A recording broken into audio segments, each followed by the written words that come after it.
बच्चे, आप सभी अच्छे होंगे, स्वस्थ होंगे।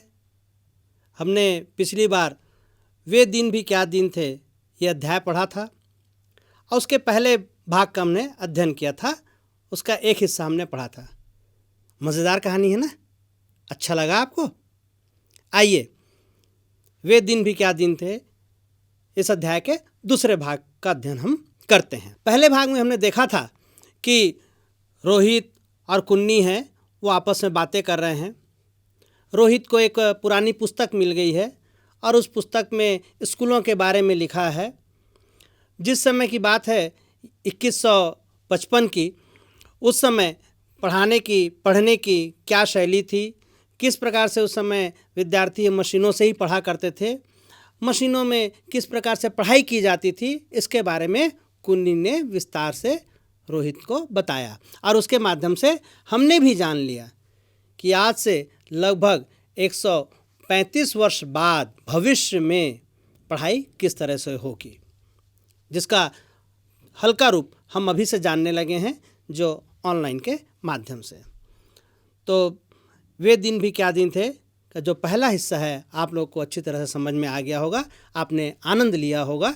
आइए उसके दूसरे भाग का भी हम आनंद लें। तो रोहित और कुन्नी बात कर रहे हैं और कुन्नी को याद आया कि एक बार जब उससे भूगोल एक विषय होता है जिसमें पृथ्वी और अन्य ग्रहों इत्यादि के बारे में जानकारी प्राप्त की जाती है, तो उससे भूगोल में रोज़ वही गलतियां होने लगी थी, एक ही गलती बार बार हो रही थी। तो उसकी माँ ने मोहल्ले के अध्यक्ष को बताया था। तब एक आदमी आया था और उसने उस मशीन के पुर्जे अलग कर दिए। पुर्जे अलग कर दिए मतलब जो मशीन के हिस्से होते हैं ना, पार्ट, वो सब अलग अलग कर दिए उसको रिपेयर करने के लिए, बनाने के लिए। उसके बाद उसने सभी पुर्जों को फिर से जोड़कर उसकी गति कुछ धीमी कर दी, जिससे कुम्मी से गलतियां होना बंद हो गया। कुम्मी याद कर रही कि एक बार उसके मशीन में गड़बड़ी हो गई थी, एक आदमी आया बनाने के लिए और उस आदमी ने उसके हिस्सों को अलग अलग कर दिया था। हालांकि उस समय कुन्नी सोच रही थी कि हे भगवान, ये हिस्से ठीक से न जुड़े, मशीन है वो न बनने पाए, ताकि जो मशीन से पढ़ाई है जिसमें मज़ा नहीं आता है, मशीन से पढ़ाई है हमारी बंद हो जाए। परंतु उस आदमी ने उसे जोड़ दिया, पुर्जों को और सही कर दिया। मतलब देखिए, इसके माध्यम से लेखक ने ये बताने की कोशिश की है कि बच्चों को मशीन के द्वारा जो पढ़ाई कराई जाएगी या जो कराई जाती है वह अच्छी नहीं होती है बच्चों के लिए, उतनी बच्चे उसमें उतनी रुचि नहीं लेते हैं। फिर रोहित ने कुम्मी को बताया कि पहले मशीन की जगह अध्यापक होते थे जो बच्चों को सारे विषय समझाते थे।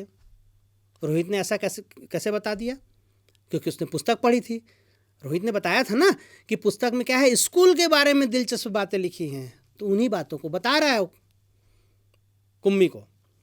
तो रोहित ने कुम्मी को बताया कि पहले मशीन की जगह अध्यापक होते थे जो बच्चों को सारे विषय समझाते थे, गृह कार्य देते थे और प्रश्न पूछते थे। बच्चे एक विशेष भवन में पढ़ते थे जिसे स्कूल कहते थे। एक आयु के बच्चे एक साथ बैठते थे और एक समय में एक जैसी चीज़ें सीखते थे, जैसे अभी आप लोग सीखते हैं। अभी ऑनलाइन क्लास नहीं चल रही है, पर जब ऑनलाइन क्लास नहीं चलती थी तब आप विद्यालय जाते थे, स्कूल जाते थे, एक भवन होता है, आपने देखा होगा। और आप लोग एक कक्षा में बैठकर पढ़ते थे। तो आप एक कक्षा में जब आप लोग सब बैठकर पढ़ते थे तो आप लोग की उम्र क्या थी? एक जैसी थी। 2-4 महीने ऊपर नीचे हो सकती है, कम ज़्यादा हो सकता है। और शिक्षक क्या करते हैं? आपको पढ़ाते हैं, विषय को समझाते हैं, फिर क्या करते हैं? गृह कार्य, होमवर्क भी देते हैं। पढ़ाते पढ़ाते बीच बीच में प्रश्न भी करते हैं, आपसे पूछते हैं ना कि इसका उत्तर क्या होगा। तो यही सब दिलचस्प बातें उस पुस्तक में लिखी हुई थी। रोहित ने यह सब बातें कुम्मी को बताई। कुम्मी ने भी पुस्तक पढ़ने की इच्छा जाहिर की, क्योंकि वह जानना चाहती थी तब स्कूल कैसे होते थे।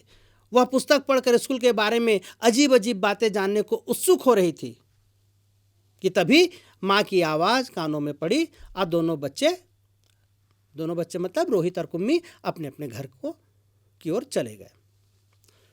अब कुम्मी है, रोहित ने जब उसमें पुस्तक में ये बातें छपी है ये बताया, तो कुम्मी चाहती थी कि पूरा पुस्तक पढ़कर और जो दिलचस्प बातें हैं वो भी जान लूँ, कि बच्चे उस समय कैसे खेलते थे, कहाँ खेलने के लिए जाते थे, और भी जो उसमें वर्णन होगा उसको पूरे विस्तार से वो जानना चाहते थे। और अचानक माँ की आवाज़ आई, तो दोनों बच्चे अब समझ गए कि अब पढ़ने का समय हो रहा है, इसलिए रोहित अपने घर चला गया और कुम्मी अपने घर अंदर चली गई। सबक का समय हो गया था, पाठ का समय हो गया था, पढ़ना था, पढ़ाई करनी थी। कुम्मी जैसे ही घर पहुंची, अंदर मशीन आगे का सबक देने को तैयार थी। मशीन से आवाज़ आनी आरंभ हो गई। मशीन से क्या आवाज़ आई? सबसे पहले आज तुम्हें गणित सीखना है, कल का होमवर्क छेद में डालो। आपने देखा होगा ना, पेन ड्राइव वगैरह से हम एक होल रहता है, एक छेद रहता है, उसमें हम डालते हैं। बस कुम्मी ने वैसा ही किया, लेकिन उसे इस मशीन से ज़्यादा अच्छा पुराने ज़माने का स्कूल लगा, जहाँ एक आयु के बच्चे एक साथ पढ़ा करते थे, एक साथ हंसते खेलते थे। रोहित ने किताब में छपी सब स्कूलों के बारे में जो जो जानकारियाँ रोहित को याद थी वो बता दिया था। अब कुम्मी है वह तुलना करने लगी है कि पहले का स्कूल कैसा था और अभी हमारी पढ़ाई कैसे हो रही है। बस मशीन के सामने ही हम बैठकर पढ़ते हैं, मशीन जो जो चीज़ बताते जाते हैं हम समझते चले जाते हैं। और कुम्मी सोचने लगी, पढ़ रही थी पर सोच रही थी, उसका ध्यान मशीन की पढ़ाई में नहीं लग रहा था। क्या सोच रही थी वह? तब बच्चों को स्कूल जाने में बड़ा मज़ा आता होगा, बच्चे बहुत खुश रहते होंगे। पुराने ज़माने की बातों को वह सोच रही है। पुनः ध्यान रखिए, ये कहानी है तब के लिए लिखी गई है, तब की घटना का वर्णन है जब आज से 135 वर्ष आगे 2155 के समय में कुम्मी सोच रही है। यह वह आज के बारे में है। देखिए अभी आप लोग को कितने मज़े से स्कूल जाते हैं, आने वाले समय में मशीनों से पढ़ाई होगी तो वो मज़ा नहीं आएगा। स्कूल जाने का, स्कूल में पढ़ने का अपना एक अलग मज़ा होता है। आप लोग ज़्यादा अच्छे तरीके से जानते हैं, आप सभी विद्यार्थी हैं। जैसे अभी आप लोग ऑनलाइन पढ़ा तो मज़ा नहीं आ रहा होगा, ठीक है। आइए दूसरे भाग के शब्दार्थों के बारे में हम जान लें। जो शब्द आए हैं इस अंश में, भूगोल एक विषय जिसके बारे में मैंने आपको थोड़ी देर पहले बताया था कि एक विषय है जिसे अंग्रेज़ी में ज्योग्राफी कहते हैं, और इसमें पृथ्वी और अन्य ग्रहों के बारे में विस्तार से पढ़ा जाता है। पुर्जा, पुर्जा मतलब होता है टुकड़ा या हिस्सा। कोई मशीन वगैरह होता है या कोई भी चीज़ उसका एक हिस्सा होता है ना, एक जिससे मिलकर वो कंप्लीट बनता है, पूरा तैयार बनता है, तो उसे कहते हैं हिस्सा, पुर्जा। वही कहलाता है पुर्जा। पुनः, फिर से। चक्की, चक्की का मतलब होता है चक्र।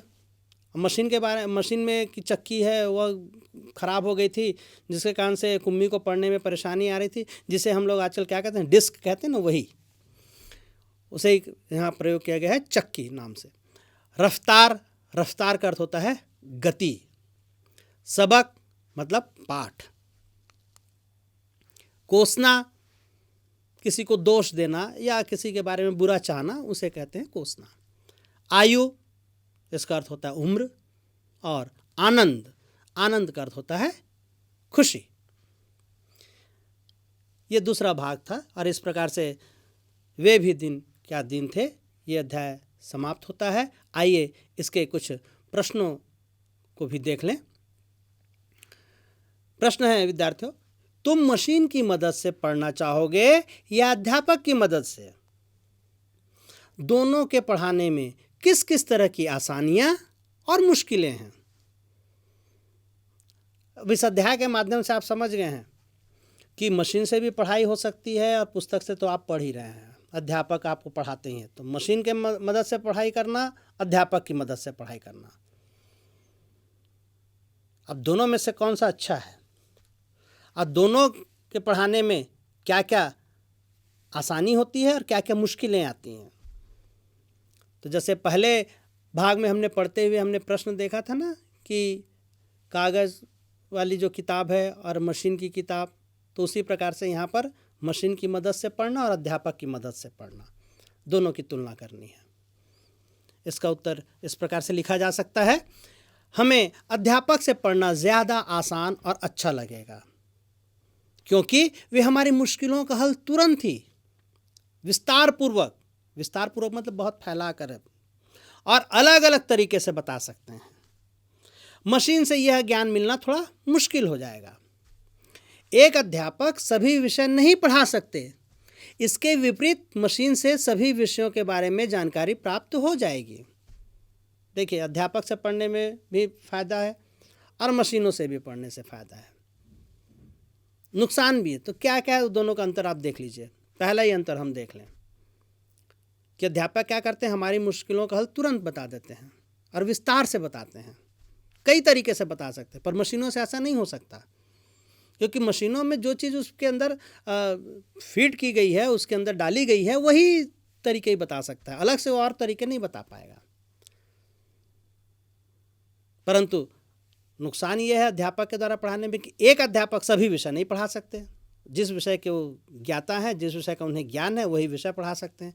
परंतु मशीन क्या है, एक मशीन कई विषय के बारे में जानकारी दे सकती है। अगला देखें कि अध्यापक से पढ़ते समय डांट खाने का डर लगा रहता है, ये मुश्किल है। मशीन से पढ़ते समय ऐसा डर नहीं लगेगा। मशीन कहाँ डांटती है अगर गलती हो जाए तो। तीसरी बात देखें कि मशीन हमारे नियंत्रण में होगी, हम मशीन के नियंत्रण में नहीं होंगे। अध्यापक से पढ़ते समय हम उनके कहे अनुसार ही कार्य करना पड़ेगा, अध्यापक के नियंत्रण में होते हैं पूरी तरह से। तो इस प्रकार से इससे दोनों के पढ़ाने से, मशीन के द्वारा पढ़ाने से या अध्यापक के द्वारा, दोनों के अपने फ़ायदे हैं और अपने कुछ नुकसान भी हैं। दोनों में अंतर स्पष्ट हो गया है। अगला प्रश्न है, प्रश्न में बहुत आसान सा है कि आज हमारे कई काम कंप्यूटर की मदद से होते हैं। सोचो और लिखो कि अपने व्यक्तिगत मतलब अपने लिए, खुद के लिए, और सार्वजनिक जीवन, सार्वजनिक मतलब बाकी सब के लिए, सार्वजनिक जीवन में हम कंप्यूटर का इस्तेमाल किन किन उद्देश्यों के लिए करते हैं। अपने लिए हम कंप्यूटर का इस्तेमाल किस तरह से करते हैं और सार्वजनिक मतलब सभी लोग जिसका इस्तेमाल कर सकते हैं, तो उसका उद्देश्य क्या होता है। इसका उत्तर इस तरह से हो सकता है। व्यक्तिगत, पहला है फिल्म देखने के लिए, नई नई खबर जानने के लिए, किसी विषय पर खोज करने के लिए और पढ़ाई लिखाई के लिए व्यक्तिगत तौर से हम कंप्यूटर का उपयोग कर सकते हैं। सार्वजनिक रूप से कंप्यूटर का उपयोग किन किन कार्यों के लिए किया जा सकता है। चित्र बनाने के लिए, कोई भी चित्र बना सकता है, व्यापार का हिसाब किताब रखने के लिए, ईमेल भेजने के लिए, और टिकटों की बिक्री में। टिकटों की बिक्री मतलब आप बस का टिकट खरीदना चाहते हैं, ट्रेन का टिकट बुक कराना चाहते हैं या हवाई जहाज़ का, आप कंप्यूटर के द्वारा कर सकते हैं और कोई भी कर सकता है। तो इस तरह से हम व्यक्तिगत भी उपयोग इसका कर सकते हैं और सार्वजनिक कार्यों के लिए भी इसका उपयोग किया जा सकता है।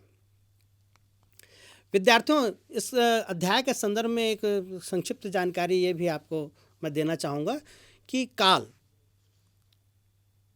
तो हिंदी में काल 3 प्रकार के होते हैं: भूतकाल, वर्तमान काल और भविष्य काल। भूतकाल मतलब बीता हुआ समय, वर्तमान काल मतलब अभी का समय, और भविष्यत काल मतलब आने वाला समय। उदाहरण से आप समझ सकते हैं, मैं कक्षा 4वीं में पढ़ता था, ये भूतकाल। मैं कक्षा 5वीं में पढ़ रहा हूँ, ये वर्तमान काल। मैं कक्षा 6वीं में पढ़ूँगा, ये भविष्यत काल होगा। तो इस काल को भी आप ध्यान रखें और आप आने वाली कक्षाओं में इसके बारे में विस्तार से आप पढ़ेंगे। तो इस प्रकार से वे दिन भी क्या दिन थे, ये विज्ञान कथा थी, ये समाप्त हुआ और इससे संबंधित प्रश्नोत्तर की हमने चर्चा भी कर ली है। मुझे पूर्ण विश्वास है कि वे दिन भी क्या दिन थे इस अध्याय को पढ़कर आपको मज़ा आया होगा। आप एक नए तरीके से मशीनी जो पढ़ाई हो रही है उसके बारे में सोचने के लिए आप मजबूर हो रहे होंगे, और साथ ही आप अपने विद्यालय में होने वाली पढ़ाई और मशीनों के द्वारा की जाने वाली पढ़ाई, दोनों के अंतर को आप अच्छी तरह से आप समझ पाए होंगे। आप सभी का बहुत बहुत धन्यवाद।